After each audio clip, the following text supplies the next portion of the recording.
तप्त कांचन गौरांगी श्री राधे वृंदावनेश्वरी वृषभानुसुते देवी मनमामि वृंदाय तुलसी देवी प्रियाय कृष्ण सचा कृष्ण भक्ति प्रदेवी सत्यदेवी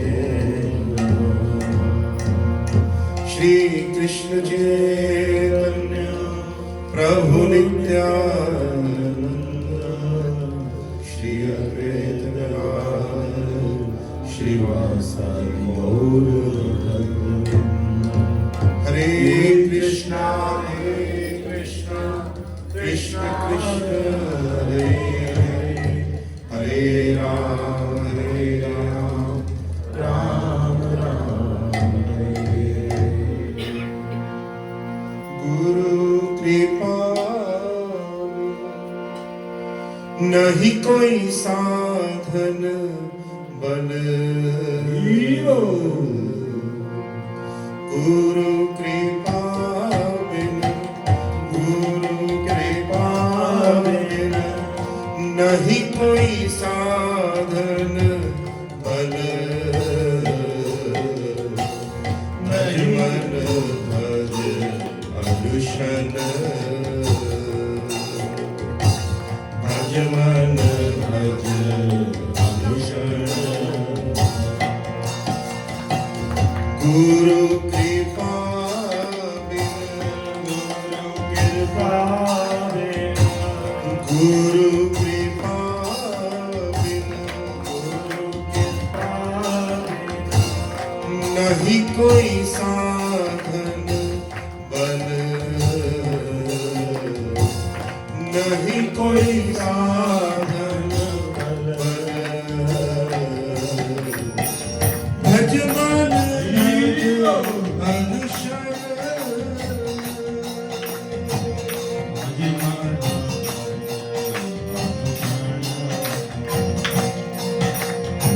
श्री गुरु चरण कमल भज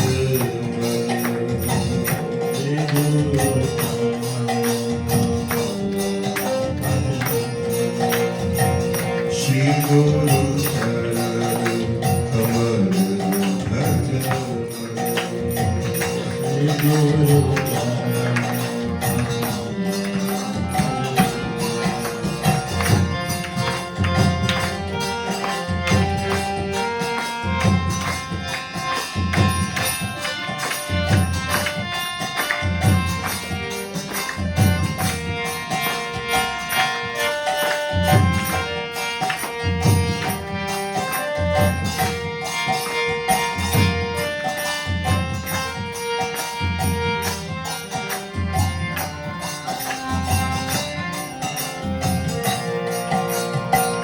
मिलता नहीं ऐसा दुर्लभ जन्म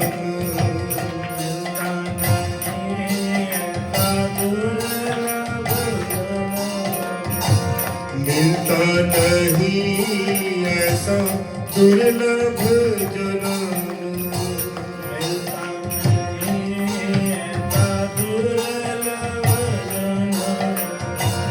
भक्ता चोदह भुवन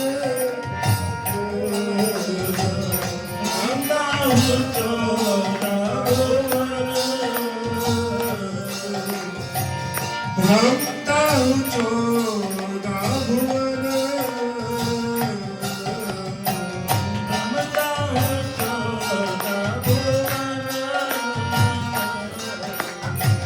किसी को मिलते हैं अहो भाग्य से किसी को मिलते हैं अहो भाग्य से किसी को मिलते हैं अहो भाग्य से किसी को मिलते हैं अहो भाग्य से हरि भक्तों के दर्शन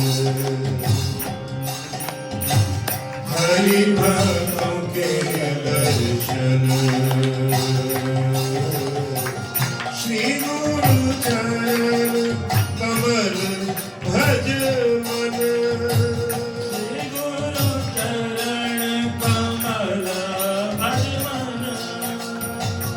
श्री गुरु चरण कमल भज मन, श्री गुरु चरण कमल भज मन।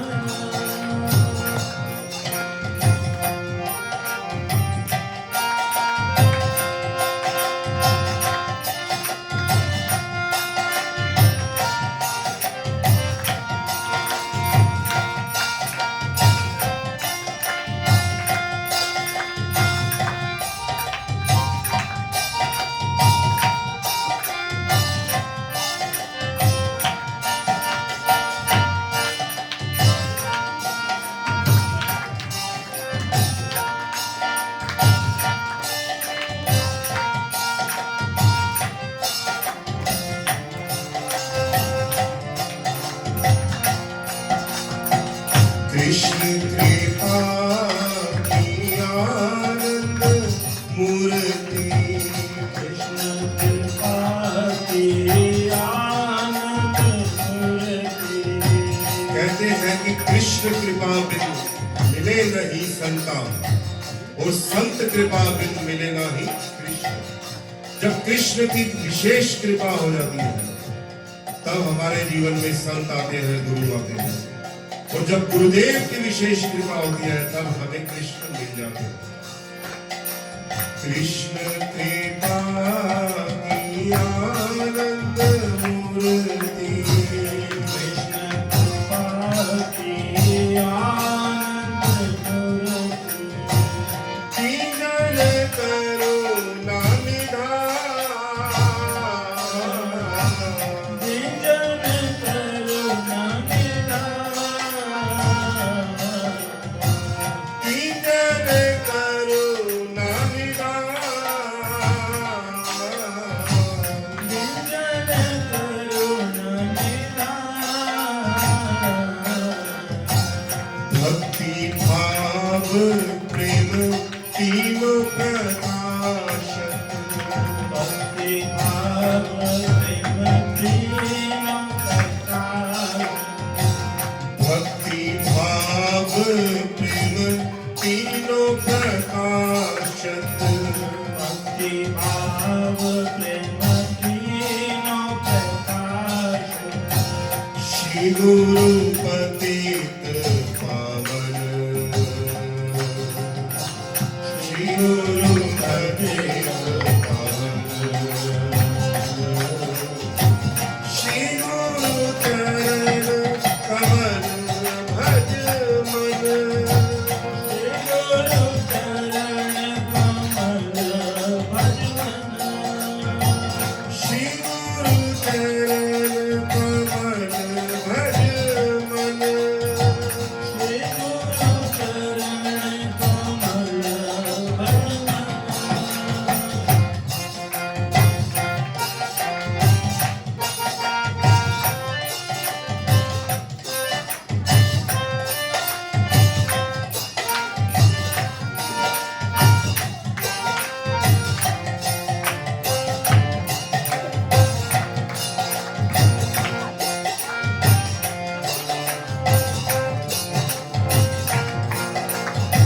श्रुति स्मृति और पुराण माही, श्रुति स्मृति और पुराण माही। श्रुति स्मृति और पुराण माही, श्रुति स्मृति और पुराण माही। तीनों स्पष्ट प्रमाण, तीनों अर्थ प्रमाण। तीनों स्पष्ट प्रमाण, तीनों अर्थ प्रमाण। तन मन जीवन गुरु पद अर्पण, तन मन जीवन गुरु पद अर्पण। तन मन जीवन गुरु पद अर्पण, तन मन जीवन गुरु पद सदा हरि नाम रटन सदा हरि नाम रटन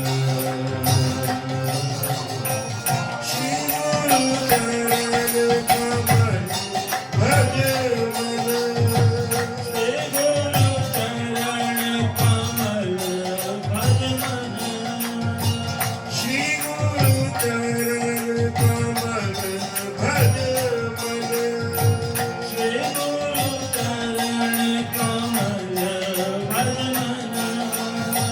श्री गुरु चरण कमल भज मन श्री गुरु चरण कमल भज मन श्री गुरु चरण कमल भज मन श्री गुरु चरण कमल भज मन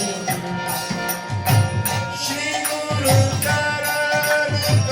कमल भज मन श्री गुरु चरण कमल भज मन श्री गुरु चरण कमल भज मन श्री गुरु चरण कमल भज मन श्री गुरु चरण कमल भज मन श्री गुरु चरण कमल भज मन श्री गुरु चरण कमल भज मन श्री गुरु चरण कमल भज मन श्री गुरु चरण कमल भज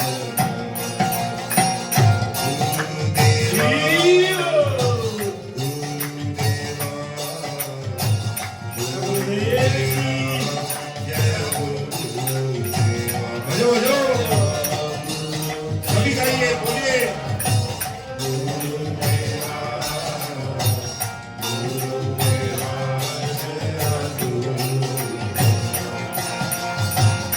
गुरुदेवा जय गुरुदेवा गुरुदेवाय जय गुरुदेवा गुरुदेवा जय गुरुदेवा गुरुदेवाय जय बोलिए, बोलिए। गुरुदेवा गुरुदेवा जय गुरुदेवा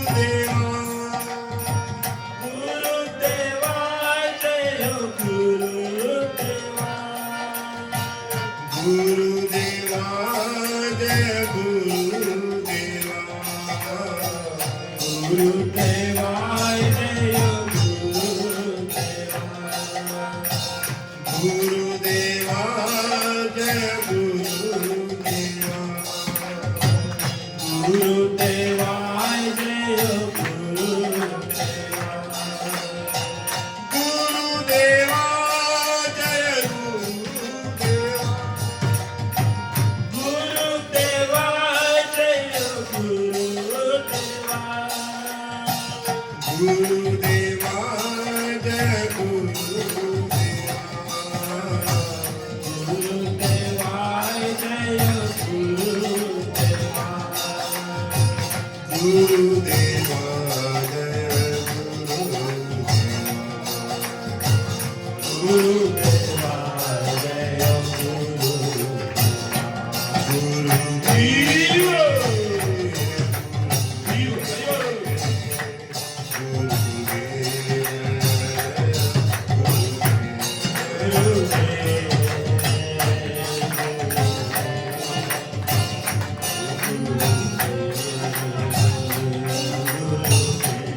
बोले श्री राम गुरुदेव की जय।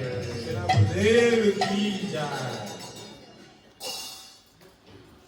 हम सब यहाँ जो बैठे हैं एकत्रित हुए हैं सब गुरुदेव की कृपा से है। अन्यथा हमारा बल श्वास लेने का भी नहीं है, हमारे भीतर इतना बल भी नहीं है कि हम श्वास भी ले सकें, लेकिन सब गुरुदेव की कृपा है, कृष्ण कृपा है, तभी हम लोग यहाँ एकत्रित हो सकते हैं।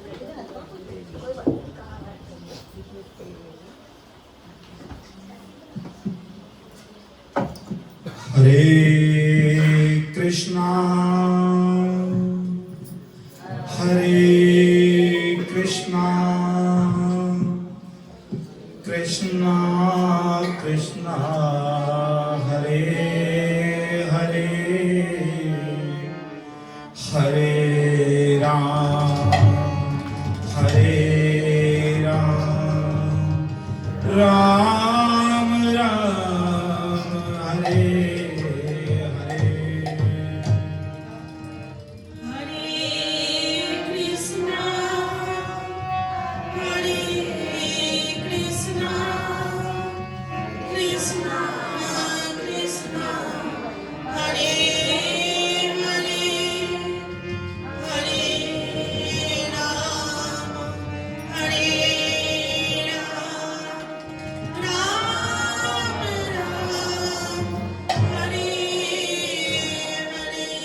कृष्णा हरे कृष्णा कृष्णा कृष्णा हरे हरे हरे राम राम राम हरे हरे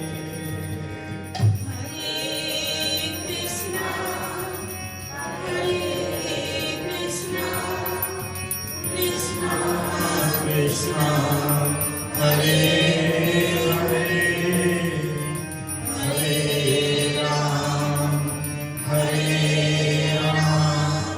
राम हरे। एक बार सभी दोनों हाथ ऊपर करके शरणागति के भाव से हरे कृष्णा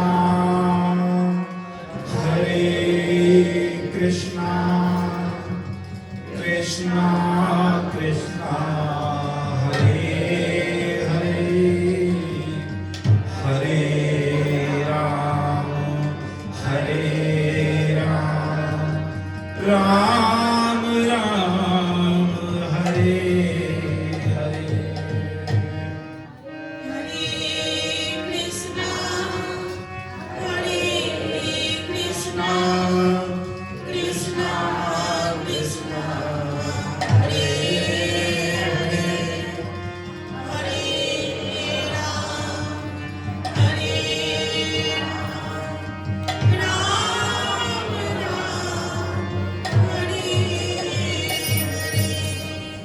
राधे मेरी स्वामिनी मैं राधे को दास राधे मेरी स्वामिनी मैं राधे को दास जन्म जन्म मोह दीजियो श्री वृंदावन वास, श्री वृंदावन वास। राधा तू बड़ भागिनी कौन तपस्या की तीनों लोक के नाथ हैं सोते आदि सोते आदि जय राधा माधव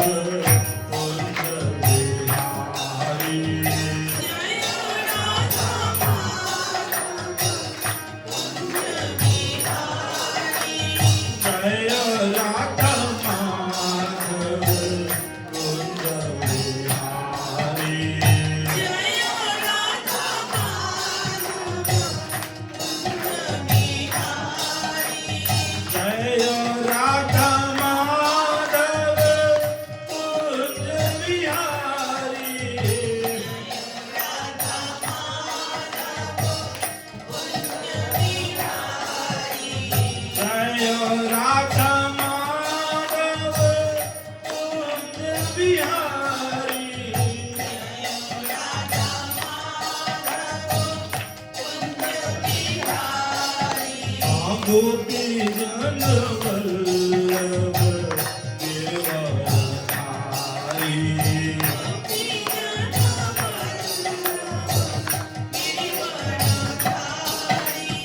गोपी जन वल्लभ गिरधारी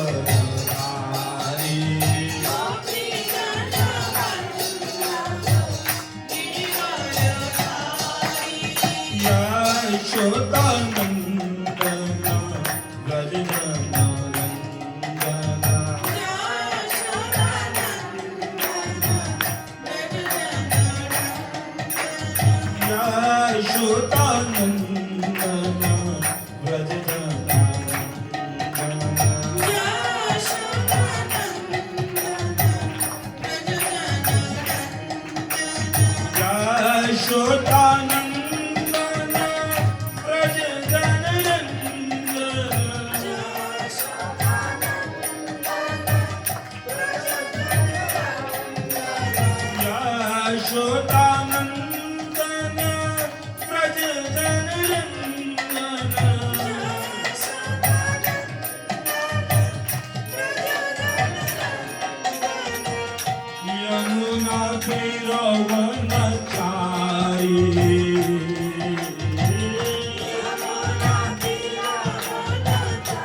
Hare Krishna,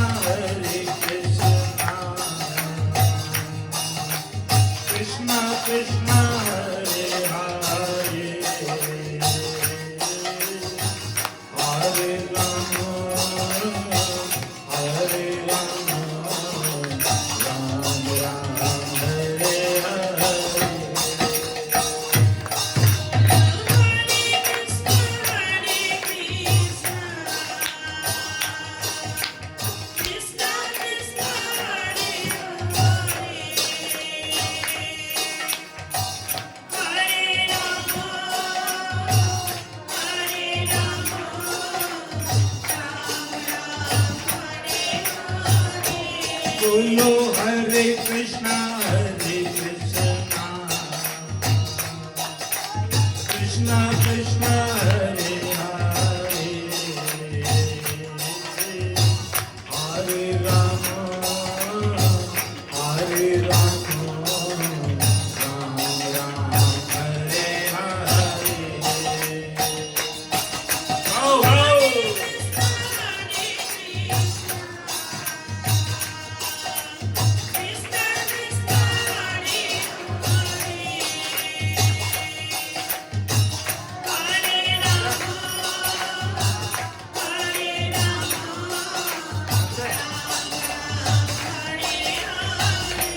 बोलो हरे कृष्णा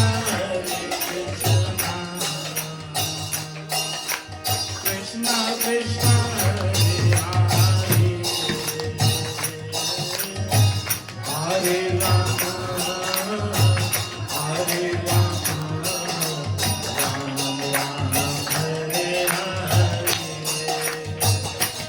आओ हरे कृष्णा कृष्णा कृष्णा हरे हरे हरे राम राम राम हरे हरे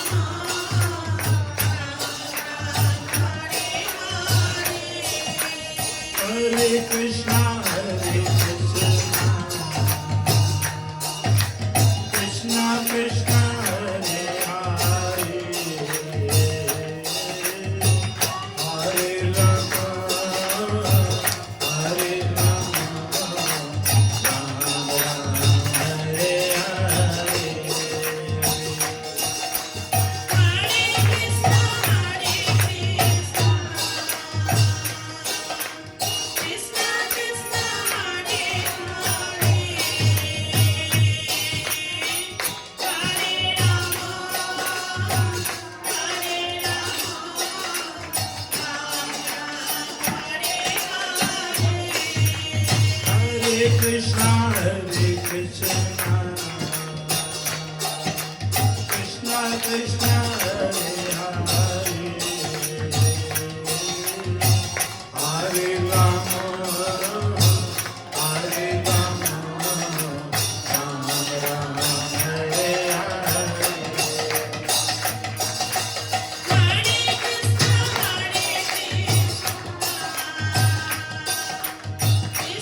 बोलो हरे कृष्णा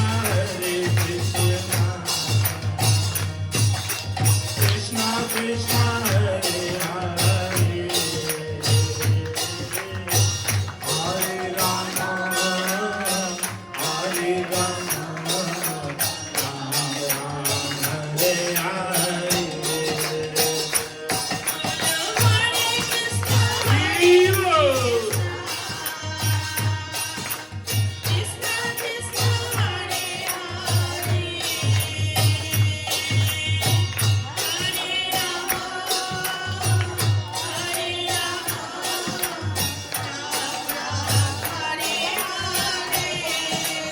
Hare Krishna,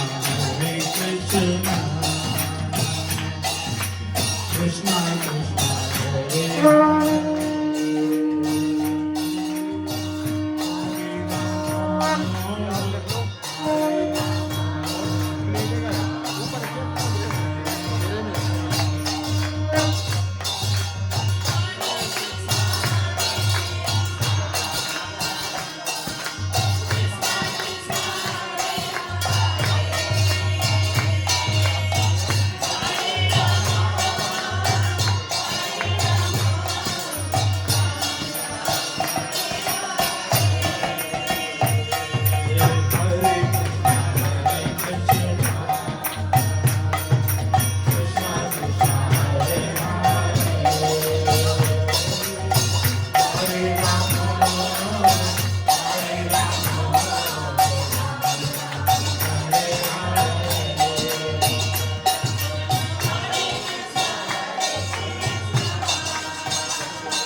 छोड़ अटारी अटा जग की हमको कुटिया बीमारी बनानी हमको कुटिया बीमारी बनानी हमको कुटिया बीमारी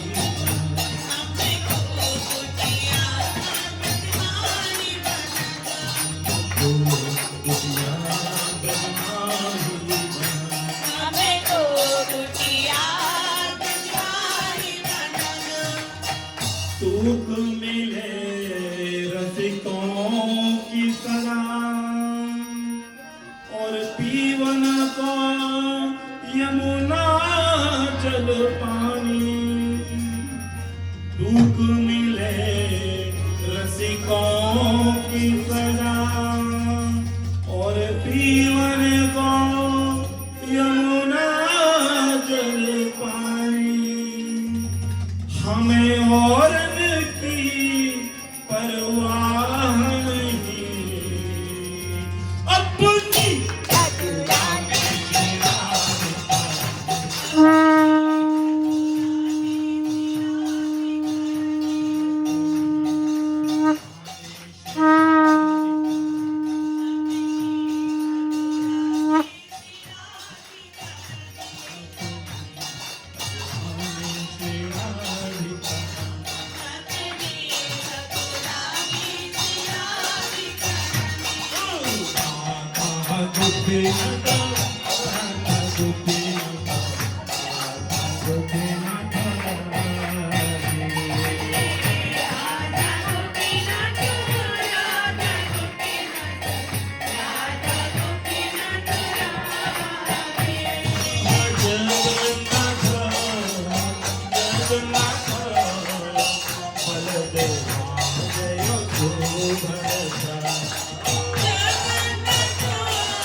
नित्य गौरा हरि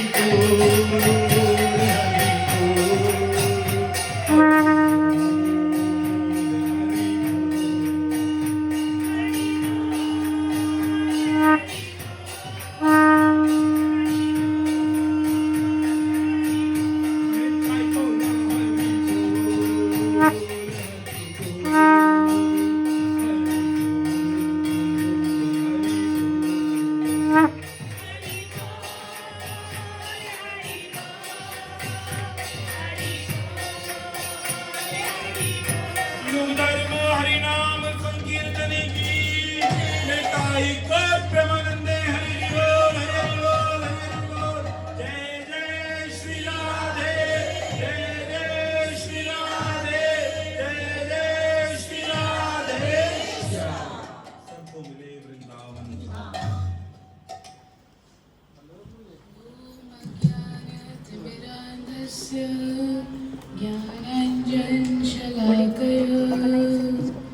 चक्षुरुन्मिलितं येन तस्मै श्रीगुरुवे नमः।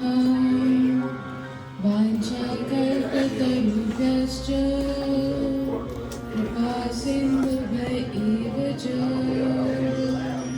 पतितानां पावनेभ्यो वैष्णवेभ्यो नमो नमः।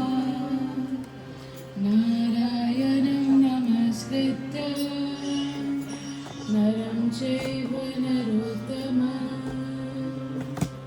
देवीं सरस्वतीं व्यासं ततो जयमुदीरये। आराध्यो भगवान् व्रजेशतनय तद्धाम वृन्दावनम् रम्यकादिचित् उपासना व्रजवधू वर्गेण या कल्पिता। श्रीमद्भागवतं प्रमाणममालम्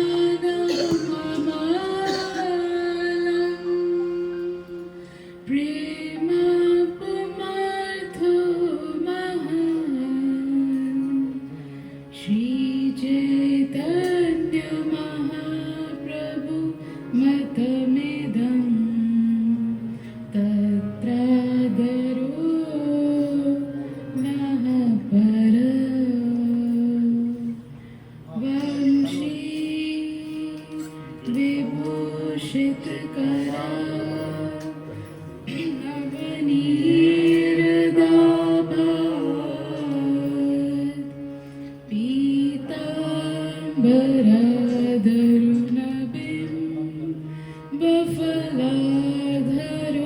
बफलाधरोष्ठा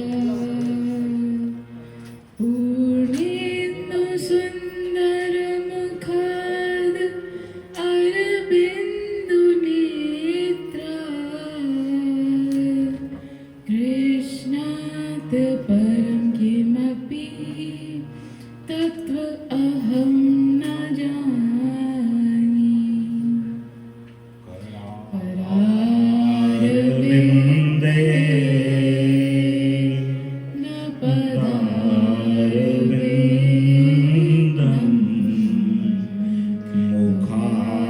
मुखारविन्दे विनयशयन्तम्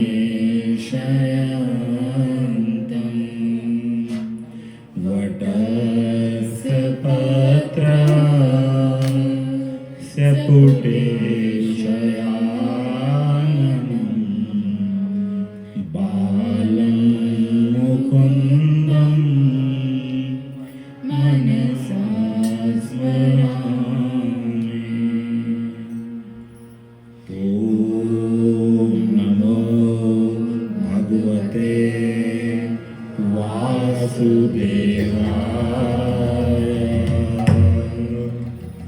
ॐ नमो भगवते वासुदेवाय। ॐ नमो भगवते वासुदेवाय। जय जय श्री राधारमण। जय जय नवल किशोर। जय गोपी चित चोर प्रभु। जय जय माखन चोर। जय जय माखन चोर। बोलो कृष्णचंद्र भगवान की जय। सिद्धांति गोस्वामी गुरु महाराज की जय। हरे कृष्ण। उपस्थित भागवत अनुरागी जन, पधारे गए भक्त वृंद, इस कथा को सुशोभित करते हुए मंगला परिवार जी द्वारा आमंत्रित भक्तगण, वे सभी श्रोत मंडली, आप सभी के चरणों में मेरा प्रणाम और आप सभी का इस भागवत कथा के सप्तम दिवस पे स्वागत है। हरे कृष्ण।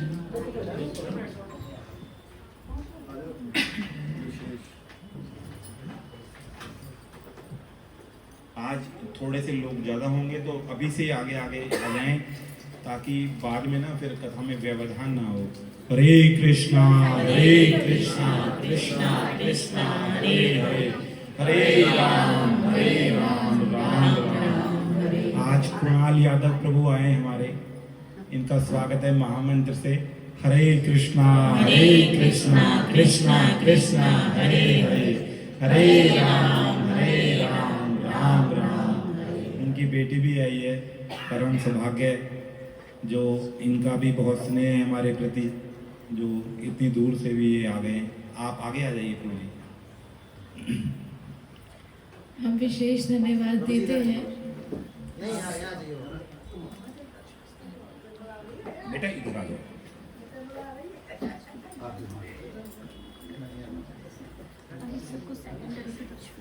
हरे कृष्णा कृष्णा कृष्णा हरे हरे, हरे राम राम राम हरे हरे। विशेष धन्यवाद है समस्त मंगला परिवार का, जिसमें से प्रमुख हैं सुरेश मंगला प्रभु जी, सीमा माता जी और दोनों सुपुत्र, उनके सुपुत्र आयुष और लक्ष्य। एक बार इनके लिए सभी महामंत्र का उच्चारण करेंगे। हरे कृष्णा कृष्णा कृष्णा हरे हरे, हरे राम राम राम हरे हरे।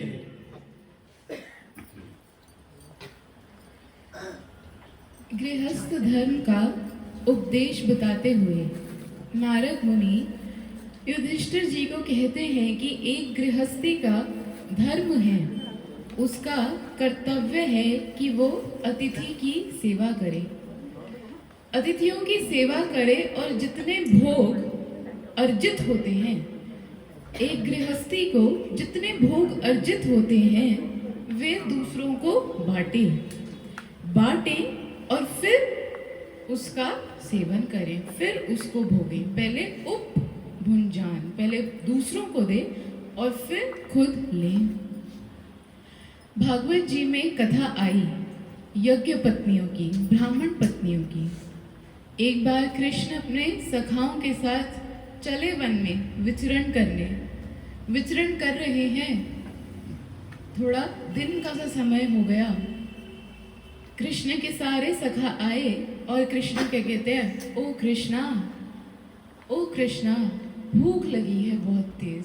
यूं पेट में हाथ लगा करके कह रहे हैं, चूहे कूद रहे हैं पेट में, कुछ तो इंतजाम करो, हाँ कुछ बताओ, आज तो बहुत तेज भूख लगी है। तो कृष्ण कहते हैं, देखो नजदीक में ही कुछ ब्राह्मण यज्ञ कर रहे हैं, जाओ उनके पास जाओ और वहां से खाद्य पदार्थ, खाने की सामग्री ले आओ। सारे सखा गए, सभी सखा गए वहां ब्राह्मणों के निकट गए और कहा, हे ब्राह्मण देवता, हमें बड़ी भूख लगी है, सुबह से निकले हैं गौचारण करने, कुछ दो ना हमको प्रसाद, कुछ खाद्य के लिए इत्यादि कुछ दीजिए ना हमको। वो ब्राह्मण देव जितने जन हैं उनको लौटा देते हैं कि जाओ जाओ, अभी हमारा यज्ञ पूरा नहीं हुआ है, अभी हम कुछ नहीं देंगे, जाओ जाओ, हमारे पास अभी कुछ नहीं है। सारे सखा वापस कृष्ण के पास आ गए कि कृष्ण कुछ नहीं मिला, बिल्कुल मना कर दिया, लौटा दिया, बहुत तेज भूख लगी है, कृष्ण पेट में चूहे कूद रहे हैं। कृष्ण कहते हैं, अच्छा अब वापस जाओ और इस बार कहना कि बलराम और कृष्ण वो कुछ खाने के लिए मंगा रहे हैं, जाओ। सारे सखा फिर से गए, ठीक है कृष्ण तुम कहते हो तो चले जाते हैं।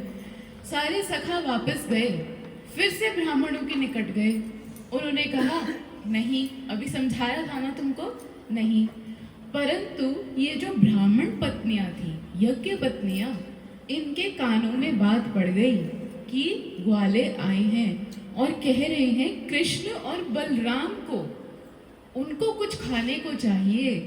तो इनका तो हृदय पूरा ही द्रवीभूत हो गया, पूरा ही द्रवीभूत। अरे कृष्ण और बलराम आए हैं, अरे साक्षात कृष्ण आए और वो कह रहे हैं कुछ खाने को लाओ। इनको तो देखो हमारे पतियों को यज्ञ कर रहे हैं, यज्ञ कर किस लिए रहे हैं? भगवान के लिए कर रहे हैं। यहाँ साक्षात भगवान आकर के कह रहे हैं कि मुझे खाने को दो, तो मना कर रहे हैं। परंतु हम ऐसा नहीं कर सकती। हम मना कैसे कर दें, कैसे कर दें? सारे यज्ञ पत्नियों ने विचारा क्या करें, क्या करें। चलो जो होगा आगे देखा जाएगा, अभी क्या करें। सारी सामग्री लेकर के कृष्ण और बलराम के पास चली गई। जितनी सामग्री थी, खाने की वस्तुएं, सुंदर सुंदर पकवान, जो कुछ भी था लिया और चल दी। कहा देखेंगे अब आगे जो होता है, पहले भगवान ने पुकारा है, उनके पास जाएंगे। कृष्ण ने पुकारा है, गई उनके निकट, बड़ी ही प्रसन्न हुई। कृष्ण बड़े ही प्रसन्न हुए उन माताओं के हृदय की भावना को देख करके, बड़े ही प्रसन्न हुए। कृष्ण ने, बलराम ने, सारे सखाओं ने वो भोग स्वीकार किया, वो खाद्य पदार्थ, वो व्यंजन वो स्वीकार किए। फिर कृष्ण ने कहा, हे ब्राह्मण पत्नियों, हे माताओं, अब आप वापस जाइए। हम तृप्त हुए, अब आप वापस जाइए। वो कहती हैं कि कृष्ण अब हम वापस नहीं जा सकती, हम जाके करेंगे भी क्या? हमारे जो पति हैं वो हमें स्वीकारेंगे नहीं। हम उनकी अवहेलना करके, उनके मना करने पर भी पीछे से आपके लिए आ गई, वो हमें अब स्वीकार नहीं करेंगे। अब आप हमें जाने को मत कहिए। कृष्ण कहते हैं ऐसा नहीं होगा माता, ऐसा नहीं होगा। आप सभी जाइए और आपके पति जो हैं, जितने ये ब्राह्मण देव हैं, आपके पति आपको स्वीकार करेंगे। सारी ब्राह्मण पत्नियां इस प्रकार कृष्ण के मुख से सुन करके चली गई। वापस आई तो कृष्ण की कृपा से, कृष्ण की कृपा से ही, भगवान की कृपा से उन ब्राह्मण देवताओं ने उन ब्राह्मणियों को स्वीकार किया। और ना ही स्वीकार किया बल्कि साथ साथ ये भी कहा कि अरे भाग्य हो तो तुम्हारे जैसे हो, भाग्य हो तो तुम्हारे जैसे हो। हम तो ऐसे ही रह गए, हम तो यूं ही रह गए। हम यज्ञ कर रहे हैं, किस लिए यज्ञ कर रहे हैं? कौन आए द्वार पे वो भी नहीं जाना, कौन आए। यज्ञ करने का अर्थ ही क्या होता है कि हम भगवान को भोग निवेदित कर रहे हैं। जब वो भगवान साक्षात ही आ गए तो हम पहचान नहीं पाए। हमसे ज्यादा भाग्यशाली तो तुम हो, हमारी पत्नियों तुम हो। इस खाली स्वीकारा ही नहीं, साथ साथ उनको बढ़ाया भी कि हमसे ज्यादा धन्य तो आप हैं। कृष्ण के दर्शन हो गए, आपके हाथों से कृष्ण और बलराम ने वो भोग स्वीकार किया, उनके सखाओं ने भोग स्वीकार किया। तो कहने का अर्थ ये कि जब भी कोई अतिथि घर पे आते हैं तो एक गृहस्थी का कर्तव्य है कि वो उन अतिथियों की सेवा करें, उन अतिथि गणों की सेवा करें। और सेवा भी ऐसे पूरे हृदय से, ऐसे नहीं कि अरे आ गए अब तो कुछ ना कुछ चाय पानी की व्यवस्था करनी ही पड़ेगी। हाँ, एक आध कटोरी में लगा देते हैं, एक दो मट्ठी, अरे इतना काफी है, ज्यादा ना खाता वाता है नहीं कोई आजकल, तो 2 लड्डू रख दे काफी। ऐसे नहीं, हाँ ये नहीं, पूरे हृदय से जब भावना से कोई देता है ना तो सामने वाला मना ही नहीं कर पाता, मना ही नहीं कर पाता। वो भावना होनी चाहिए। और अतिथियों की सेवा करना माने कृष्ण की सेवा करना, क्योंकि भगवान ने स्वयं उपदेश दिया, भगवान स्वयं कह रहे हैं। फिर नारद मुनि भी कह रहे हैं कि गृहस्थों को चाहिए, ये होना चाहिए कि वो अतिथियों की सेवा करें। आजकल ना एक नया कंसेप्ट और चल गया है, अंदर तक तो बुलाते ही नहीं, वो गेट पे ही खड़ा रख लेते हैं। गेट पे ही 10-15 मिनट बातें हो गई हैं, अरे कुछ चाय पानी लो, चलो अंदर तो आ जाओ। नहीं नहीं, हाँ चलो नहीं, और बताओ। थोड़ा सा ऐसे भी हो गया है। ये हमारी संस्कृति नहीं है, ये नहीं है। हमारी संस्कृति तो यही है कि यदि कोई भी घर पे आए उसको अंदर लेकर के उनकी सेवा की जाए। तो इसीलिए नारद मुनि युधिष्ठिर महाराज जी को सिखा रहे हैं, बता रहे हैं, उनके माध्यम से हमें सिखा रहे हैं कि हमें अतिथि की सेवा करनी चाहिए। फिर कोई प्रश्न करे कि हे मुनिजन, हे नारद मुनि, हे वैष्णववृंद, अपने भोग में से कुछ वस्तु प्रदान कर देना, हाँ, कुछ खाने की वस्तु प्रदान कर देना, कुछ कपड़ा इत्यादि दान कर देना, ये तो फिर भी बड़ा ही सरल है और किया जा सकता है। परंतु पत्नियों से सेवा कराना, कि पत्नी को सेवा में लगाना, ये थोड़ा मुश्किल है। ये मुश्किल है। क्यों मुश्किल है? ये पत्नियां ना ज्यादा बात मानती नहीं है। हाँ, ज्यादा बात मानती नहीं है कि इनका अलग मत रहता है, हमारा अलग मत रहता है। तो हम तो चलो फिर भी एक बार को कुछ खाद्य पदार्थ दें, कपड़ा इत्यादि दान करें, हम तो कर देंगे, परंतु करवाना ये बड़ा मुश्किल है। तो तब नारद जी कहते हैं, जायाद यथर्थे स्वान् प्राणान् हन्याद वा पित्रं गुरुं तस्यं स्वात्वं स्त्रियं जायात् यस्तेन हि अजितो जिता यस्तेन हि अजितो जिता यस्तेन हि अजितो जितः। अजीत, अजितो माने भगवान अजीत, जिनको कभी जीता नहीं जा सकता। भगवान कैसे?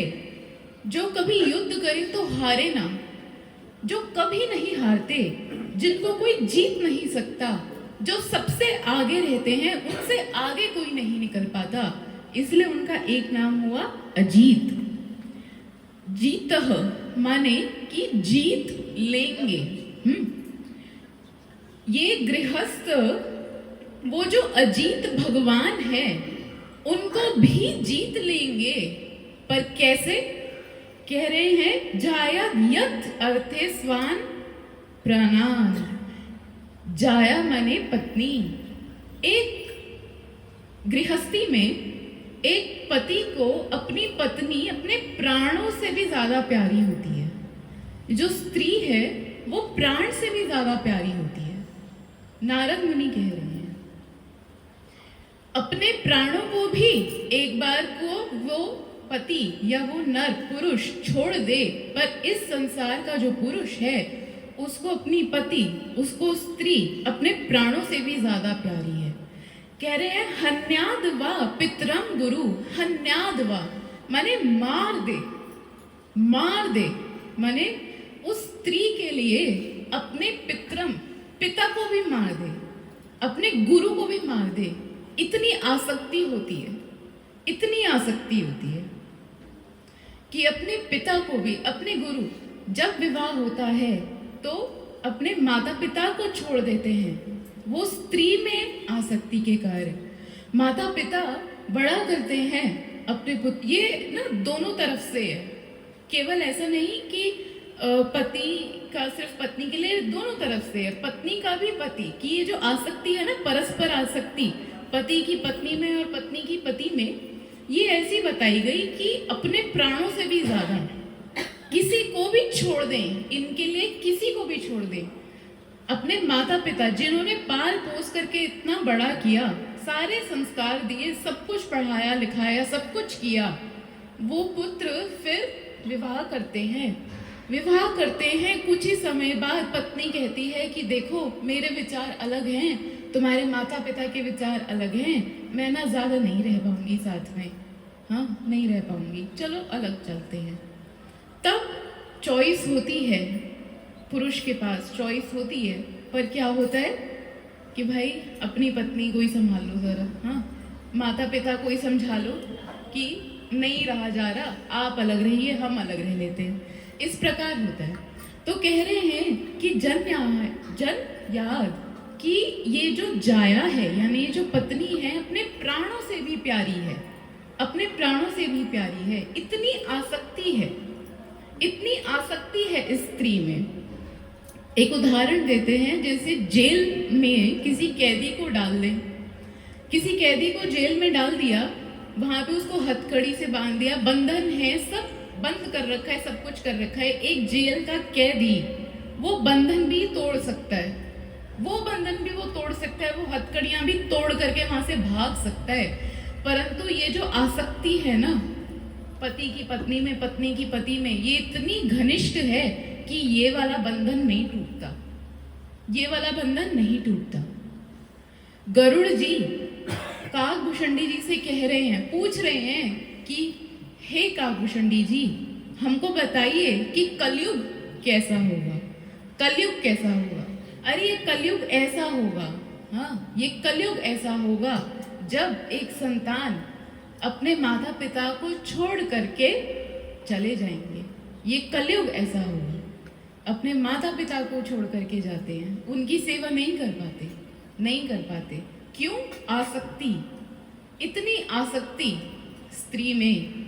और जब ये आसक्ति हो जाए ना, बस तभी समझ लो कि वो कहते हैं ना, विनाश काले विपरीत बुद्धे, कि ये इतनी आसक्ति हो जाती है कि तभी समझ जाओ कि अब वो पतन का समय हो गया है।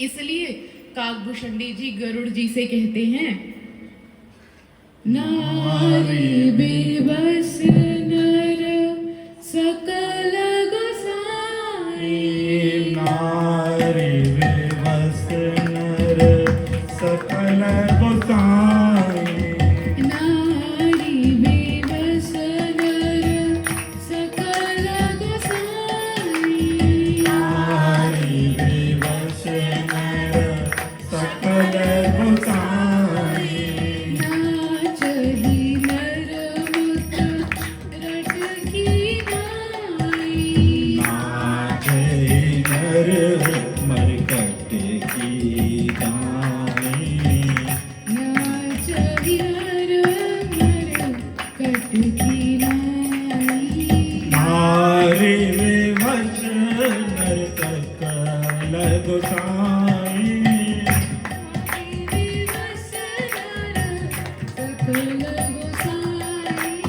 नारी विवश नर सकल गोसाई। कह रहे हैं कि अरे नारी विवश होकर के, हाँ, नारी विवश है, कलयुग का जो नर है वो नारी विवश है, नारी विवश नर सकल गोसाई। ये कलयुग का जो नर है वो नारी के इशारे पर चलता है, नारी के इशारे पर चलता है। और ये फैक्ट है, ये सच है। यहाँ पर बैठे अगर कोई भी, चलो आप लोग तो सारे अच्छे गृहस्थ हैं, कल को कोई भी घर में कहे, एक नर का, एक पुरुष का, पति का मन हो कि मैं जाऊं जरा मंदिर में, जाऊं जरा सत्संग में, जाऊं जरा कथा में, अगर पत्नी ने कह दिया ना कि नहीं जाना, नहीं जाना, तो फिर वो नहीं जाना। और यदि अगर वो गया तो फिर वो कलेश है, वहां फिर कलेश है। इसमें बताओ, कुछ असत्य कहा मैंने, कुछ गलत है? नहीं, ये कलयुग ही ऐसा। रिमोट कंट्रोल, हाँ, अपना रिमोट कंट्रोल नारियों के हाथ में है, नारियों के हाथ में है। एक वैष्णव कहते हैं, हस्बैंड का बड़ा ही सुंदर अर्थ बताया, हस्बैंड का। वैष्णव कह रहे हैं, हस्बैंड का मतलब जब पत्नी कहे हंस तो वो हंसेगा, हाँ, जब पत्नी कहे कि बंद, वो बंद करेगा कि चलो अब बंद, अब जाए। नारी विवश नर सकल गोसाई, नारी विवश नर सकल गोसाई, नारी विवश नर सकल गोसाई, नारी विवश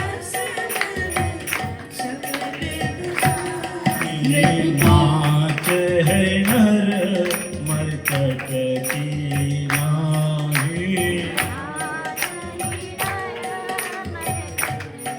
और आगे क्या कह रहे हैं, जैसे मदारी होता है ना, मदारी डुगडुगी बजाने वाला, वैसे उस प्रकार जैसे मदारी कहता है बंदर को चलो पानी भरो, तो वो ऐसे करके पानी भरता है ना, चलता है ना।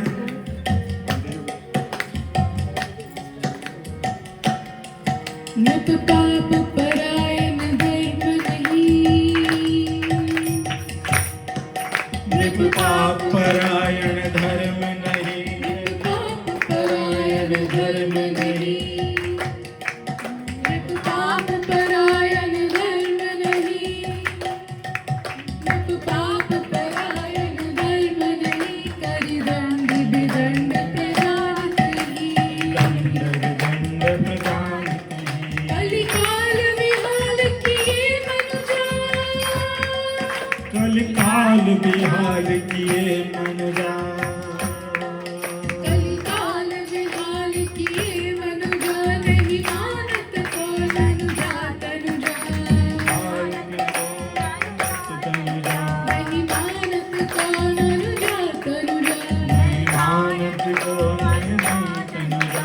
कलयुग का नर कैसा काम वासना में ऐसा घिरा है, इतनी काम वासना है कि किसी स्त्री को देखे, अरे अपनी पुत्री के समान भी स्त्री हो कि ये तो मेरे पुत्री की उम्र की होगी, तो भी गलत दृष्टि, तो भी गलत दृष्टि, इतना भी भेद नहीं कर पाते।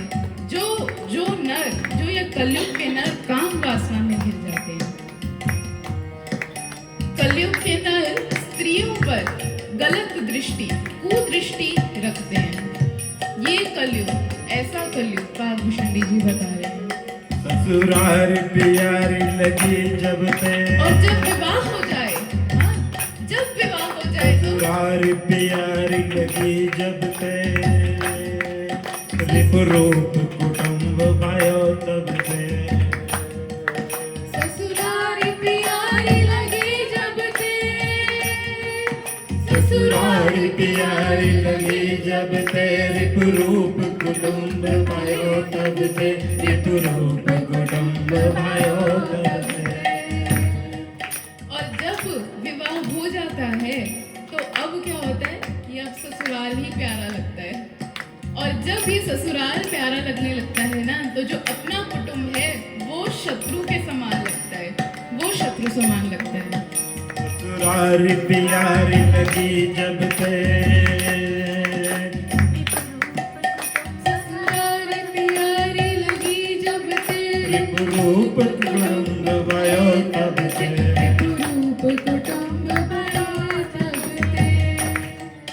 सुत मान ही मातु पिता तब लो, सुत मात पिता नातु तब लो,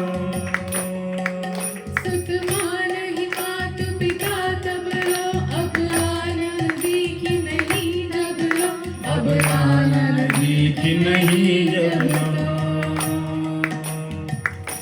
कह रहे हैं कि ये पुत्र जो है ना, अपने माता पिता की बात केवल तभी तक ही मानते हैं जब तक इनका विवाह नहीं हो जाता। जहाँ जब वो कन्या दिखी, जहाँ जैसे ही विवाह हुआ, उसका सुंदर चेहरा दिखा, बस फिर काम हो गया, फिर कौन माता कौन पिता नहीं, अब बस वही जो है। इसलिए काकभूषण जी कहते हैं कि अरे कलयुग ऐसा कि इसका जो कलयुग का जो कौतुक है कहा नहीं जा रहा। काल कौतुक जात तात जात ना कही, काल कौतुक तात जात ना कही। अब अगर इस आसक्ति से बचना हो, ये आसक्ति से हटना हो, तो करें भी क्या करें? तब कहा राजा राम राम सीता राम राम राम, राजा राम राम राम सीता राम राम राम। राजा राम राम राम, सीता राम राम राम, राजा राम राम राम, सीता राम राम राम। राजा राम राम राम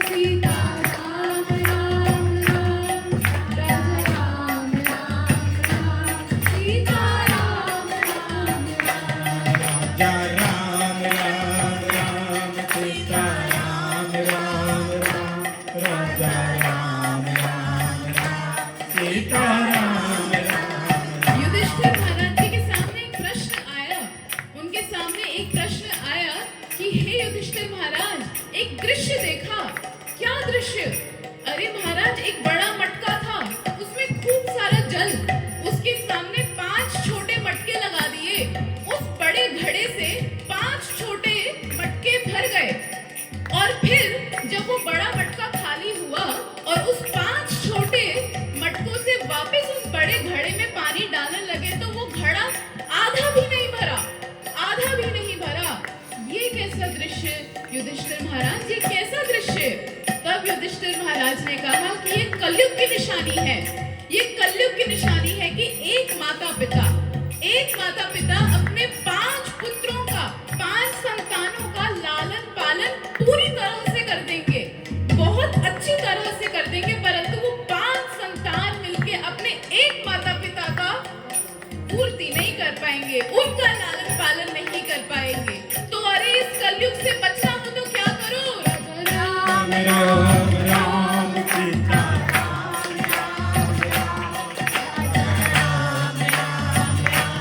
सीता राम राजा राम राम राम सीता राम राम राम राजा राम राम सीता राम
कृष्णा कृष्णा हरे हरे हरे राम राम राम। अभी हमारे बीच में गोपाल प्रभु आए हैं, परम सौभाग्य, और उनका एक बार सभी महामंत्र से स्वागत करेंगे। गौड़िया मठ से हमारे गोपाल प्रभु आए हैं, हमारे गुरु भाई हैं। हरे कृष्णा कृष्णा कृष्णा हरे हरे हरे राम राम राम हरे हरे। यस्तेन हि अजीतो जितः, कि जो अरे जिस पुरुष को, इस कलयुगी पुरुष को स्त्री में इतनी आसक्ति, जो भगवान का नाम करके उस आसक्ति को कम कर ले, वो अपने आप को उस आसक्ति से हटा ले, तो वो, हाँ, और ये दोनों के लिए कि वो मनुष्य अजीतो जितः, जो भगवान अजीत हैं, जिनको जीता नहीं जा सकता, उनको भी जीत लेते हैं। इसी जन्म में वो गृहस्थ जो है अजीत भगवान को जीत लेते हैं। ये है गृहस्थी और संसार। जो सन्यासी है, गृहस्थी और सन्यासी में क्या भेद है पता है? हाँ, कि एक गृहस्थी और सन्यासी में क्या भेद है? वस्त्र छोड़ करके, क्योंकि केवल वस्त्र से हम डिसाइड नहीं कर सकते, केवल वस्त्र से कुछ नहीं होता। भेद नहीं, आप नहीं, मैं बताऊंगी। आपको तो पता है, अगर माताओं में से कोई बताएं जो पहली बार सुन रही हैं तो फिर मैं मानूं कि सन्यासी और गृहस्थों में भेद क्या है। देखो, सन्यासी को आसक्ति नहीं होती, कहीं भी आसक्ति नहीं होती, उनका पूर्ण चिंतन केवल भगवान में है। तो वो गृहस्थी जो गृह में रह करके अपने आप को अनासक्त कर ले, उन आसक्तियों से हटा दे, तो वो भी सन्यासी के भांति ही है। वो गृहस्थी अपने घर में रह करके भगवान तक पहुंच सकते हैं, भगवान को प्राप्त कर सकते हैं। ये नारद मुनि युधिष्ठिर जी को समझाने का प्रयास कर रहे हैं कि अरे गृहस्थियों, इस आसक्ति में मत फंसो, धीरे धीरे धीरे धीरे इस आसक्ति को कम करो, इसमें से विरक्त हो। फिर आगे कह रहे हैं कि अरे ये आसक्ति को हटाएं कैसे। चलो आपकी बात समझ आई कि आसक्ति कम करनी है, सब समझ आया, लेकिन कैसे करें, कैसे करें। अरे सारा जीवन यही किया है, कोई ये करना आसान है क्या?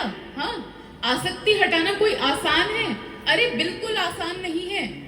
इनफैक्ट अगर किसी को धन में आसक्ति हो तो भी एक बार को वो हट जाएगी।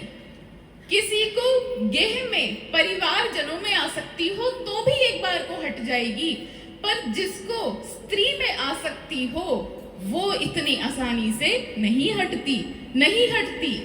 क्यों नहीं हटती? क्योंकि जब धन में हमारा मन होता है ना, वो वन साइडेड लव है कि हमारी आसक्ति है धन में, धन की आसक्ति नहीं है हमें। हाँ, ऐसे ही जो हमारे आसपास का समाज है, अरे हमारी आसक्ति है उसमें, वो समाज की, वो परिवार जनों की आसक्ति नहीं है मुझ में। पर जब स्त्री में आसक्ति होती है वो मुश्किल है। क्यों? क्योंकि वो टू वे है, मुझे भी आसक्ति है, उसको भी मुझ में आसक्ति है, तो इसलिए वहां से छूटना बड़ा कठिन है। युधिष्ठिर महाराज जी मानो पूछ रहे हो कि अरे कैसे छुटाएं फिर इस आसक्ति को, कैसे बचें इसमें से। तब नारद जी कहती हैं कि तत्व समझो, तत्व समझो, तुम्हारी आसक्ति है किसमें, किसमें है? बाहर से जो देख रहे हो उसमें ही तो है, या तुम इतने भक्ति में हो गए कि आत्मा को देख सको। बताओ कि बाहर से किसी को भी पहचानते हो तो केवल इस शरीर के बेसिस पर ही पहचानते हो ना। अगर किसी से कोई संबंध जोड़ा है तो इस शरीर के आधारित ही तो जोड़ा है। या आत्मा देखने लग गए हो, या आत्मा देख पाते हो, भीतर तक देख सकते हो? नहीं। अगर इस शरीर के आधार पे ये संबंध जोड़ा है तो ये समझो कि ये शरीर क्या है, ये शरीर क्या है। कह रहे हैं कर्मी विद्भंस निशांतम, कर्मी विद्भंस निष्ठानम, केवलम तुच्छम कलेवरम, क्वात दियरते भार्य, क्वायम आत्मनभश्चति, क्वायम आत्मनभश्चति।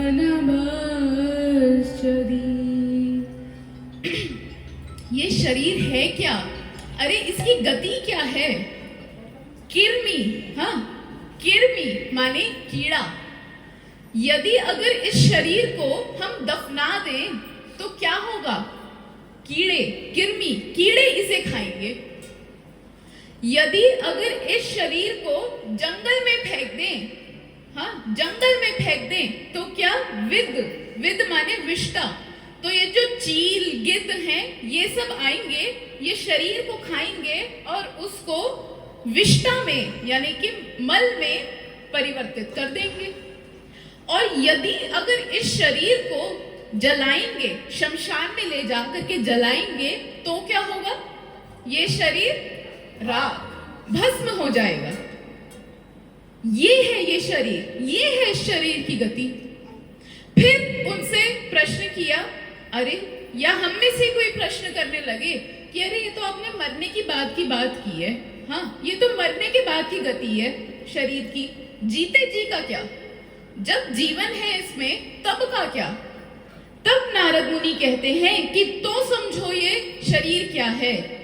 ये रक्त, पित्त, कफ, वायु, मांस, मज्जा, हाँ, इन सब से बना एक थैली है।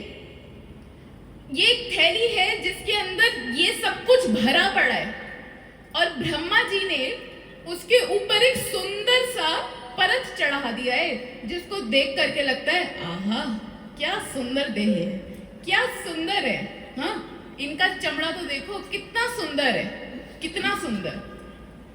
अगर इस तत्व को कोई समझ ले, नारद मुनि कह रहे हैं कि देखो कि ये शरीर क्या है, इसके मरने की बात की गति क्या है और जीते जी ये क्या है, तत्व से देखो कि अंदर क्या है, तब करो आसक्ति, करो इस रक्त में आसक्ति, करो इस हड्डी में आसक्ति।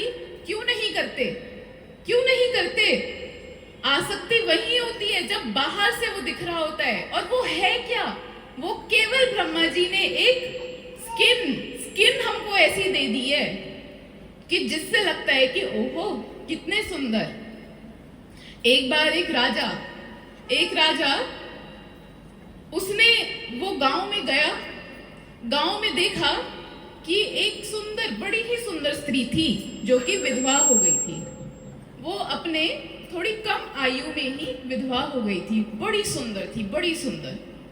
राजा का मन आ गया उस पे, उससे कहा कि मुझे तुमसे विवाह करना है। वो स्त्री तो एकदम से ऐसी हुई, अरे राजन मैं विधवा हूं, हाँ नहीं मुझे नहीं करना। वो इच्छुक नहीं थी। राजा कहते हैं मैं तुम्हारा राजा हूं और मुझे तुमसे विवाह करना है, मैं करूंगा, तुम्हें करना होगा मुझसे विवाह। वो कहती है कि अच्छा ठीक है राजा, अगर तुम्हें मुझसे विवाह करना है तो तुम कल आ जाओ मेरे घर, कल आ जाओ। वो राजा कहते चलो ठीक है, एक रात चाहिए होगा इसको थोड़ा श्रृंगार विंगार करने के लिए, इसको थोड़ा सा टाइम दे देते हैं। अब ये क्या किया, घर पे गई और भाई अपना दरवाजा बंद कर लिया, और उसकी इच्छा नहीं है विवाह करने की। हाँ, घर पे जाकर के इसने बस अपने आप को बंद कर लिया। अगला दिन हुआ तो राजा आया और द्वार पे खटखटा रहा है कि अरे दरवाजा खोलो। अंदर से देखा तो एकदम वृद्ध, एकदम कमजोर वृद्ध स्त्री अंदर से निकली बाहर। अब वो राजा ने कहा कि अरे माता जी, वो ना कल मैंने एक कन्या देखी थी, बड़ी सुंदर। मैंने उनसे कहा था कि मुझे विवाह करना है उनसे, उन्होंने मुझे कहा था कि अगले दिन आना, मैं आ गया, आप कृपा करके उसे जरा भीतर से बुला दो। अब वो जो माता सी उसको लग रही थी बूढ़ी, वो कहती है कि राजा तुम्हें वो कन्या देखनी है, आओ मैं तुम्हें दिखाती हूँ, आओ। ये इसने क्या किया, रात में अपने आप को बंद करके एक ऐसी जड़ी बूटी खा ली जिससे कि वमन, हाँ उल्टी, वमन, मूत्र, मल त्याग हो जाए, रुके ही ना। इतना शरीर सूख गया, बाल सारे झड़ गए, ऐसी जड़ी बूटी खा ली कि उसका वमन होए जा रहा है, मूत्र त्याग होए जा रहा है, मल त्याग होए जा रहा है, शरीर सूख रहा है, जिसको डिहाइड्रेशन भी कह देते हैं। हाँ, शरीर एकदम सूख गया, झुक गया, वो बाल झड़ने लग गए। और इसने क्या किया, उस वमन को कटोरे में सजा करके अंदर रखा है, मूत्र को सजा करके अंदर रखा है, उस मल को सजा करके अंदर रखा है, वो झड़े हुए बालों को एक कटोरे में सजा करके अंदर रखा है। राजा को अंदर ले गई, ये है वो कन्या जिससे आप विवाह करना चाहते थे। राजा तो देख करके ऐसे उपकाई भर रहे कि ये क्या है। वो कन्या कहती है राजा, यही तो तुमने देखा था, इसी से ही तो तुम्हें विवाह करना था, लो करो विवाह, यही तो है वो। हाँ, यही तो है। मैंने केवल रात को एक ऐसी दवाई खा ली जिससे जो तुमको सुंदर लग रहा था वो सब बाहर निकल गया। लो, पड़ा है वमन, पड़ा है मल, कर लो इससे विवाह, करो इसका आलिंगन। ओ वो राजा तो बिल्कुल ऐसे उपकाई सी भरता हुआ वहां से भागा, और उसको समझ भी आ गया कि क्या है ये, उसको समझ भी आ गया तत्व कि ये शरीर वास्तव में है क्या, समझ आ गया उसको। उसकी आसक्ति छूट गई, उसकी नारियों में से आसक्ति छूट गई। नारद मुनि कहते हैं समझो कि ये शरीर क्या है, ये तत्व क्या है। यदि इसको समझ लोगे ना, फिर आसक्ति नहीं होगी, नहीं होंगी। बताओ ये सत्य है नहीं कि है?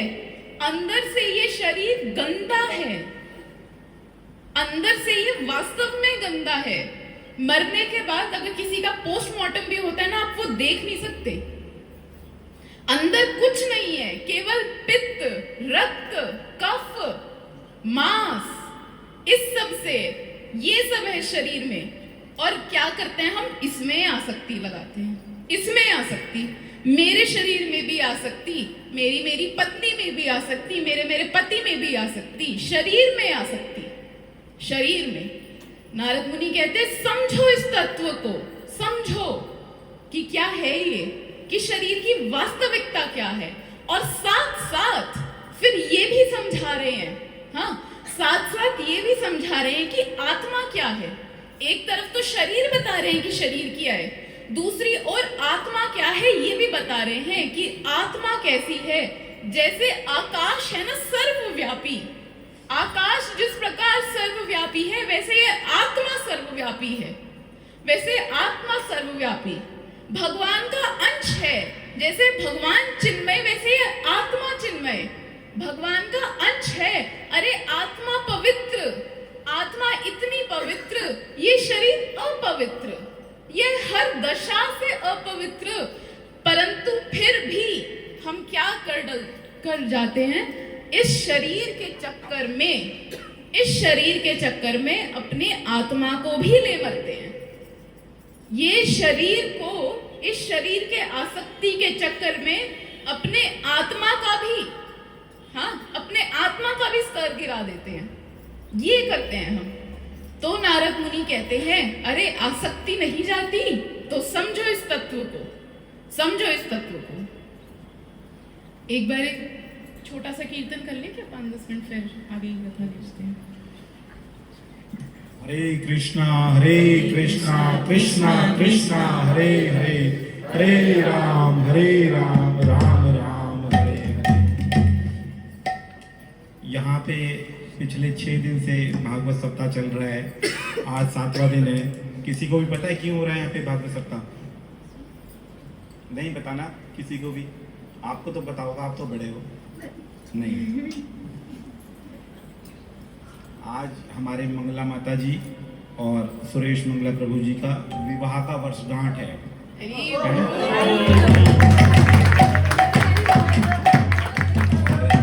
उस तरह से तो मेरे ख्याल से 13 या 14 फरवरी आती है इनकी, लेकिन हमने हिंदी के हिसाब से रखा है, ये हिंदी तिथि के हिसाब से आज इनके वर्षगांठ को 27 हो गए ना, 28, 29, मैं और 1-2 साल पीछे, ठीक है, 29 साल हो गए, लेकिन लगते ही आज भी 29 जैसे ही है।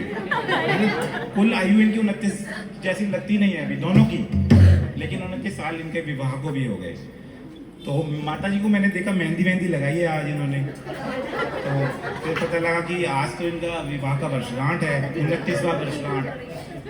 तो सुंदर सा कीर्तन करेंगे और सभी नृत्य करेंगे, हैं?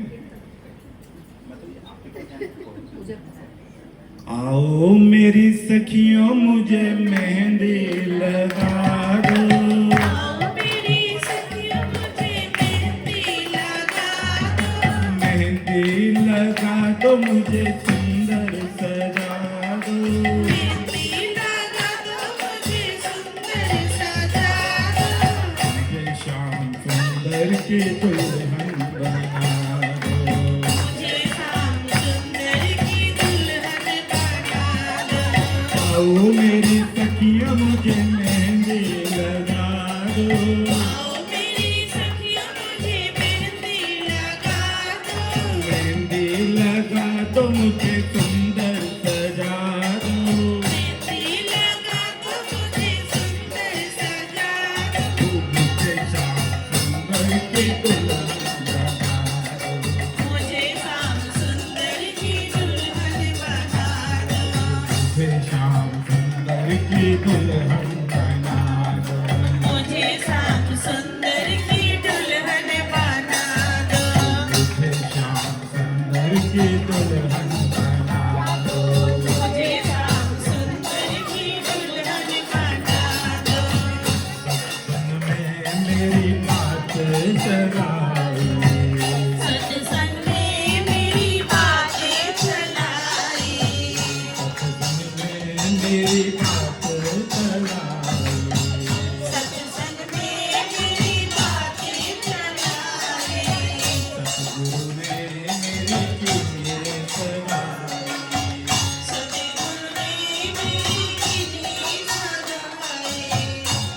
गुलाटी हाथ लेवा तो पड़ा दो गुलाटी हाथ लेवा तो पड़ा दो गुलाटी हाथ लेवा तो पड़ा दो गुलाटी हाथ लेवा तो पड़ा दो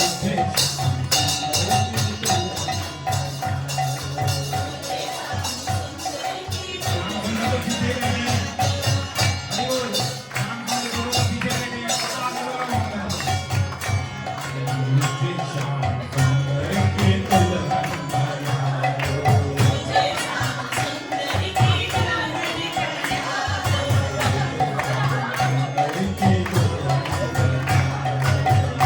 श्याम सुंदर की दुल्हन बना दो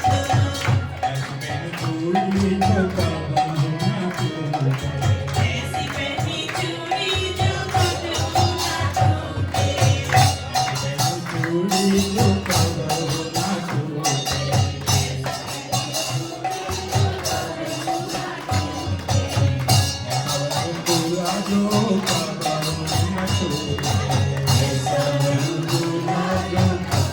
ना टूटे अटल सुहाग की बिंदिया लगा दो अटल सुहाग की बिंदिया लगा दो सुंदर की दुल्हन मुझे श्याम सुंदर की दुल्हन बना दो मुझे श्याम सुंदर की दुल्हन बना दो मुझे श्याम सुंदर की दुल्हन बना दो आओ मेरी सखियों के मेहंदी लगा दो आओ मेरी सखियों के मेहंदी लगा दो मेहंदी लगा दो मुझे सुंदर सजा दो मेहंदी लगा दो मुझे सुंदर सजा दो मुझे श्याम सुंदर की दुल्हन बना दो मुझे श्याम सुंदर की दुल्हन बना दो मुझे श्याम सुंदर की दुल्हन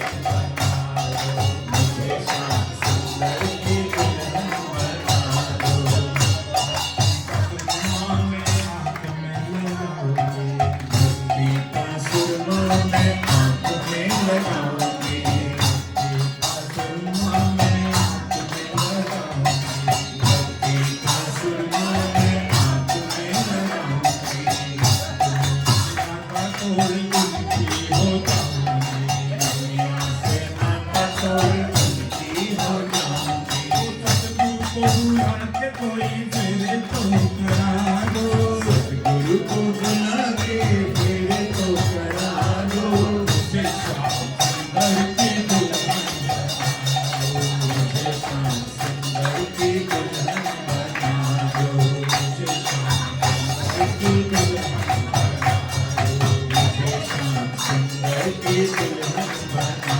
दो आओ मेरी सखियों मुझे मेहंदी लगा दो आओ मेरी सखियों मुझे मेहंदी लगा दो मेहंदी लगा दो मुझे सुंदर सजा दो मेहंदी लगा दो मुझे सुंदर सजा दो मुझे श्याम सुंदर की दुल्हन बना दो मुझे श्याम सुंदर की दुल्हन बना दो मुझे श्याम सुंदर की दुल्हन बना दो मुझे श्याम सुंदर की दुल्हन बना दो बांध के घुंघरू में उनको रिझाऊंगी बांध के घुंघरू में उनको रिझाऊंगी बांध के घुंघरू में उनको रिझाऊंगी बांध के घुंघरू में उनको रिझाऊंगी एक तारा में श्याम श्याम गाऊंगी एक तारा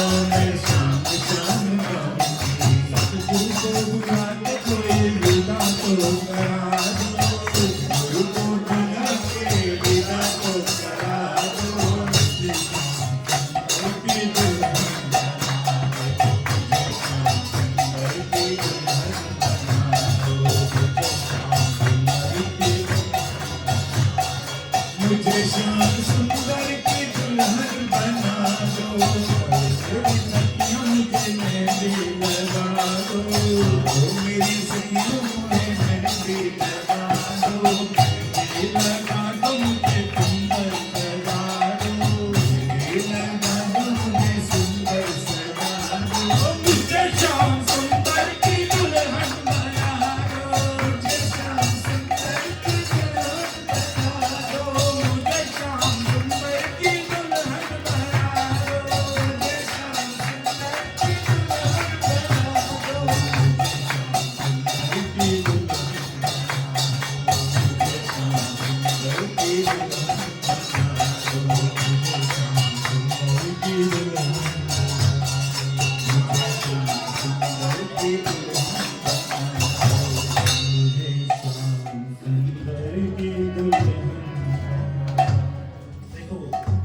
वास्तव में गृहस्थी का कर्तव्य क्या है कि इतनी सुंदर गृहस्थी, और अगर हमारे गृहस्थी में कोई खुशी भी आई है तो उसको भी हमने भागवत से सेलिब्रेट किया है ना।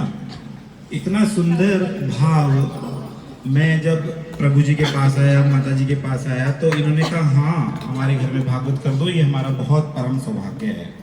सिर्फ 10 सेकंड में ये डिसीजन हुआ, और उसी दिन हमने डिसीजन ले लिया कि इनके घर पे जो कथा होगी ना वो गृहस्थ धर्म की कथा होगी। ऐसा गृहस्थी जो हमारे लिए एक आदर्श है। हमको सबको इस यहाँ से सीख के जाना है ये चीज कि कोई भी उत्सव हो घर में, उसमें कथा कराएं, कीर्तन कराएं, ना कि डिस्को और होटल और ये सब। जितना होटल में एक दिन में खर्चा होता है ना, यहाँ पे 7 दिन में उसका 10% भी खर्चा नहीं हुआ। और कितने सारे लोग नित्य प्रति यहाँ पे ठाकुर जी को भोग लगता है, और गृहस्थ धर्म के ऊपर कितनी सुंदर कथा चल रही है ना। हर गृहस्थी का धर्म है ये कि हमको कोई भी घर में, कोई भी परिवार में कोई भी खुशी आए तो उसको कीर्तन करें, है ना। और अगर कोई ऐसी एनिवर्सरी आए तो उसमें भागवत सप्ताह करें। ये हमारे को यहाँ से सीख करके जाना है। अभी हम आगे की कथा श्रवण करेंगे और फिर कीर्तन भी होगा, भागवत जी की आरती होगी। आज अंतिम एवं सप्तम दिवस है, और आज विशेष फूलों की होली भी होगी, है ना। हमारे पास बहुत सारे फूल भी हैं, और बहुत सुंदर फूलों की होली का कीर्तन होगा, नाच गान होगा, और सभी भक्त धैर्य बनाए रखेंगे और सभी प्रसाद लेकर के ही जाएंगे। अभी पहले हम जो हमारा एक रह रहा है, कुछ लोग अभी हमारे रह रहे हैं। टोटल गृहस्थ धर्म में भागवत जी के पंचम स्कंद में 42 श्लोक हैं, 42 श्लोक। अभी हमारे काफी श्लोक हो गए हैं। अभी जो श्लोक आज रह गए, आज उनको हम कंप्लीट कर लेते हैं, फिर हम पूर्णाहुति की ओर चलेंगे। हरे कृष्णा। सिद्धिर्यज्ञ अवस्थितार्थे कल्पयेदवृत्तम् आत्मनः शेषे स्वतं त्यजन् प्रज्ञः पादवीं महात्म्यम् इयात् पादवीं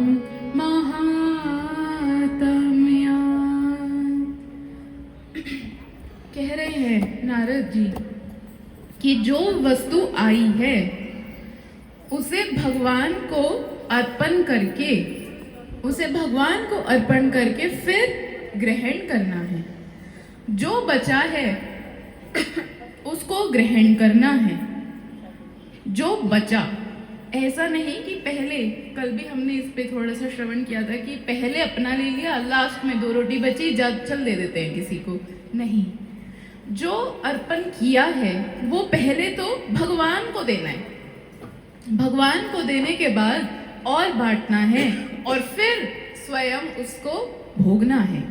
और जो इस प्रकार से गृहस्थी में रहता है, जो इस प्रकार रहता है, उसको कहा महात्मम, पदवी महात्मम, कि जो इस प्रकार से रहता है कि जो आया वो भगवान को भोग लगाया और फिर पाया, उसको पदवी दी गई महान व्यक्ति, कि वो महान व्यक्ति है। ये नारद मुनि स्वयं कह रहे हैं, नारद मुनि स्वयं कह रहे हैं कि जो आप अर्जित करो वो पहले भगवान को अर्पित करो, फिर खुद उसका सेवन करो। देवान ऋषीन् भूतानि पितॄनात्मनाम् अन्वहम् स्ववृत्त्या गतवित्तेन यजेत पुरुषं पृथक्, यजेत पुरुषं पृथक्। देवान, देवताओं की, ऋषीन, ऋषियों की, नृभूतानी यानी कि मानव समाज की, स्व पितृन, पितरों की यानी माता पिता की, आत्मा नाम अनुवहम, आत्मा नाम यानी स्वयं, कह रहे हैं, ऊपर श्लोक में कहा कि जो अर्जित किया है वो पहले भगवान को अर्पण करना है। फिर कह रहे हैं कि फिर देवताओं को अर्पण करना है। एक गृहस्थी ना देवताओं को किस प्रकार अर्पण करता है? शास्त्र के अकॉर्डिंग अर्पण करता है। एक गृहस्थी ठीक रूप में जो गृहस्थी है वो देवताओं को छोड़ता नहीं है। हमारा तो ना वैसे उल्टा ही है, थोड़ा सा देखा जाए तो हम तो देवताओं को ही बहुत ज्यादा पकड़ के रखते हैं और भगवान को फिर भी एक बार को छोड़ देते हैं। लेकिन ये देवता, ये व्रत, वो व्रत, ये फलाने, इतने सारे, हाँ, जिनका तो शास्त्र में भी कोई वर्णन नहीं है कि भाई तुमको ये व्रत रखने हैं, नहीं है वर्णन, लेकिन हम रखते चले हैं क्योंकि मेरी सास ने कहा था, उसकी सास ने कहा था, उसकी सास ने कहा था, फलाना देवता, कौन सा देवता पता नहीं, आज तक भी समझ नहीं आया। तो यहाँ तो नारद मुनि कह रहे हैं कि देवताओं को भी अर्पण करना है, लेकिन मुझे लगता है कि हम तो ऑलरेडी वो करते आ रहे हैं। पर नारद मुनि कह रहे हैं कि किस तरह देना है। देवताओं को जो देते हैं वो विधि ये होती है कि पहले भगवान को भोग लगाओ और वो जो प्रसाद है फिर वो देवताओं को दो। ये देवताओं को देने की विधि है। जो एक भक्त होता है, भक्त ऐसे ही करता है। भक्त, हाँ, कि कोई भक्त कहे कि जी हम कृष्ण की भक्ति करते हैं, हम तो सिर्फ जी कृष्ण की ही भक्ति करते हैं, ठीक है। परंतु जो एक भक्त है वो देवताओं का कभी अनादर नहीं करता। अरे देवता कहाँ है, हम कहाँ हैं? देवता भगवान के लिए कर्म कर रहे हैं, भगवान के सहायक हैं। देवताओं का एक भक्त कभी अनादर नहीं करता और विधि यही है। भक्त जब देवताओं को कुछ पूजता है तो ऐसे ही करता है कि पहले भगवान को अर्पित किया, भगवान को भोग लगाया और वही फिर देवताओं को अर्पण किया। तब देवता जो है वो ग्रहण भी करते हैं, देवतागण। जब ऐसे उनको निवेदित किया जाता है, जब उनको भगवान का प्रसाद दिया जाता है, तब वो देवता ग्रहण भी करते हैं।